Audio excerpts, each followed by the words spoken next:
Kalau kemarin kita sudah bahas KLX dan WR155, maka belum lengkap rasanya jika kita belum membahas Honda CR-V 150L atau yang biasanya seringkali dihujat di media sosial dengan julukan Versa Skin Epic. Kenapa Honda CR-V 150L dijuluki demikian? Ya tentu saja tak lain dan tak bukan karena basic mesinnya menggunakan mesin 150cc SOHC 2 klep full injection berpendingin udara 5 speed, yang mana basic mesin tersebut sebelumnya telah dikenal lewat varian Honda Versa maupun Mega Pro Fi yang hadir terlebih dahulu di Indonesia sebelum Honda CR-V 150L. Nah, meskipun basic mesin CR-V diambil dari Honda Versa, menurut AHM ada beberapa detail perubahan part yang intinya ubahan tersebut ditujukan untuk menyesuaikan karakter dari CR-V 150L sebagai motor trail dual purpose. Namun yang selalu jadi bahan hujatan dari CR-V 150L ini adalah klaim tenaga CR-V yang secara spek di atas kertas justru sedikit lebih kecil dari Honda Versa, sedangkan bandrol harga CR-V 150L lebih mahal sekitar 14-15 jutaan dari Honda Versa. Alhasil, motor ini pun kerap kali dihujat karena harganya dinilai terlalu overpriced, sementara performa mesin yang didapatkan hanya setara dengan produk motor entry level.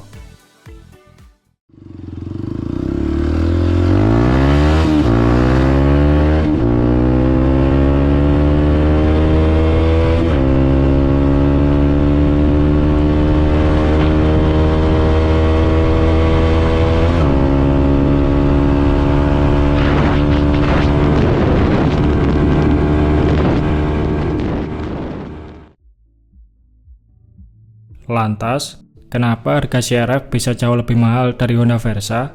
Apa saja kelebihan motor ini dan apakah benar bandrol harganya tidak sepadan dengan apa yang ditawarkan? Nah, sebenarnya ada beberapa alasan yang menyebabkan kenapa CR-V 150L dijual lebih mahal dari Honda Versa. Selain perubahan internal mesin yang telah disesuaikan dengan karakter motor trail, CR-V 150L menggunakan jenis rangka, suspensi, pengereman, desain bodi maupun kaki-kaki yang sama sekali berbeda dari Honda Versa.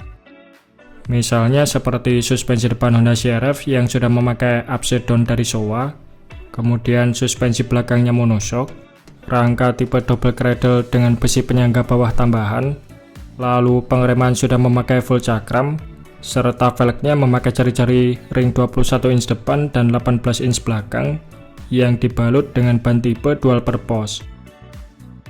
Spare part yang menempel pada CR-V 150L didesain khusus agar mempunyai kemampuan lebih bagus saat melibas medan off-road, sehingga dari segi harga partsnya pun tentunya juga lebih mahal dari parts standar yang digunakan pada Honda Versa.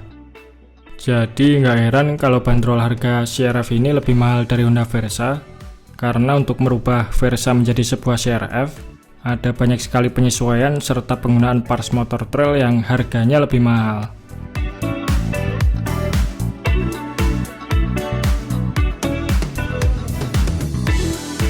Saat ini CR-V 150L dibanderol dengan harga 36,7 jutaan, atau harganya ini merupakan yang paling terjangkau di antara kedua kompetitornya, karena Kawasaki KLX 150 standar saat ini dibanderol seharga 37,3 jutaan dan WR155 dibanderol seharga 38,9 jutaan.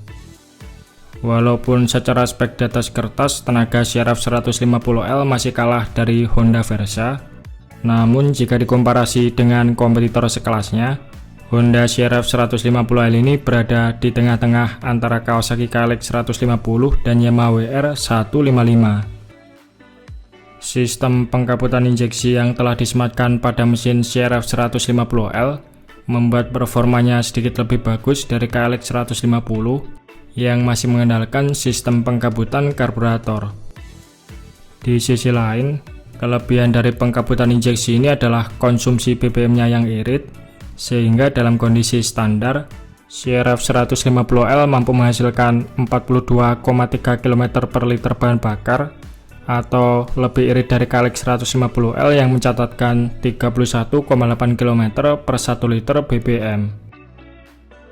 Kemudian dari segi handling, CRF 150L ini mempunyai handling cukup nyaman saat dipakai harian berkat penggunaan upside down Showa berdiameter 37 mm atau ukurannya lebih besar 1 mm dari upside down KLX 150, di mana selain karakternya dikenal empuk, suspensi berwarna gold ini membuatnya terlihat gagah secara penampilan, sehingga nggak heran banyak user CRF 150 yang memodifikasi motor ini menjadi supermoto.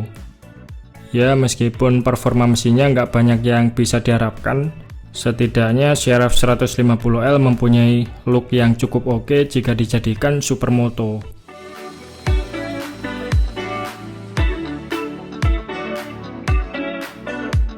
Selain modifikasi supermoto, secara dimensi CRF 150L masih memungkinkan untuk dipakai terabasan, mengingat bobot motor ini di angka 122 kg atau hanya selisih 4 kg lebih berat dari KLX 150, namun tidak seberat WR155 yang berada di angka 134 kg. Lalu untuk ketinggian joknya yang berada di angka 869 mm masih cukup ramah untuk postur pengendara dengan tinggi 170 cm. Ditambah lagi ground clearance CRF 150L juga unggul lebih tinggi 40 mm dari WR155, sehingga CRF 150L ini masih agak mendingan apabila digunakan terabas. Ya, walaupun mungkin perlu adanya modifikasi pada sektor mesin untuk mendongkrak tenaganya, setidaknya saat ini sudah banyak tersedia paket bore up CRF yang bisa dipilih sesuai kebutuhan dan spek masing-masing. Jadi boleh dibilang CRF 150L bisa menjadi alternatif trail 150cc pilihan dengan beberapa pertimbangan seperti perawatan mesin pendingin udara yang simpel, konsumsi BBM irit, performa mesin di tengah-tengah antara WR155 dan KLX 150, serta bandrol harga paling terjangkau di antara trail 150cc sekelasnya.